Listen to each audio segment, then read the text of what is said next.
एक गांव था, नाम था ढोलकपुर। बड़ा ही शांत और सुंदर गांव था। लोग हमेशा खुशी से झूमते थे क्योंकि उस गांव में रहता था महाराज रायस्टार, जो अपने गांव के लिए एक शेर था, जो कभी अपने लोगों के साथ गलत होने नहीं देता था। लेकिन उस गांव में छुपा था एक डरावना राज, एक राज जो सबके दिल में था पर जुबान पे नहीं। गांव के बीच एक सूखा हुआ पेड़ था जिसे लोग कहते थे श्रापित पेड़। ना कोई उसके पास जाता, ना कोई उससे आंख मिलाता। हर पूर्णिमा के अगले दिन उस पेड़ के नीचे एक लाश मिलती थी।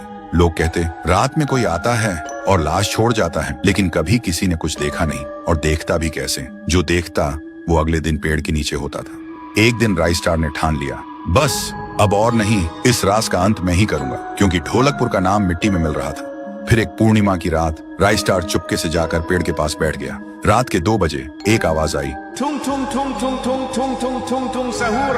और फिर वो पेड़ भूत में बदल गया। वो भूत कुछ अजीब सा था, एक भयानक शैतानी हंसी वाला चेहरा, आंखें बड़ी बड़ी। वो पेड़ चल के एक घर के गेट को जोर जोर से खटखटाने लगता है। तभी एक आदमी डर के मारे आवाज सुन के बाहर निकलता है। वो भूत अपने लकड़ी जैसे हाथ से एक ऐसा थप्पड़ मारता कि उसकी सांस वहीं थम जाती है, और उसी जगह उस लाश को ले जाता है और वापस फिर से पेड़ बन जाता था। देखते ही रायस्टार का दिल कांप जाता है, पर वो कुछ बोलता नहीं।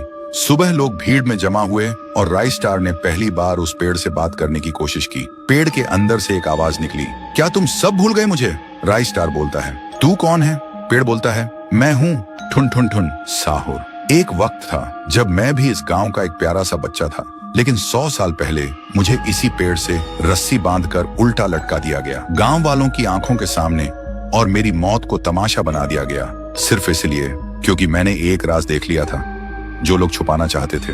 और उसी पल से मेरी रूह इस पेड़ से जुड़ गई।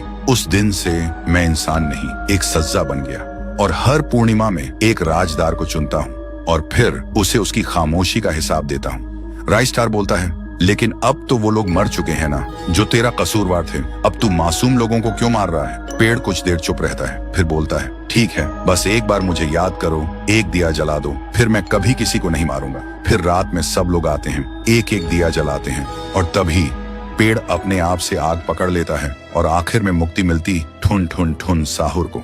उस दिन के बाद गांव में कभी कोई लाश नहीं मिली। हर पूर्णिमा में लोग एक दिया जलाकर उसकी यादों को जिंदा रखते हैं, क्योंकि अगर भूल गए तो सपने में एक आवाज सुनाई देती थी, थुंग थुंग थुंग थुंग थुंग थुंग थुंग थुंग थुंग सहूर।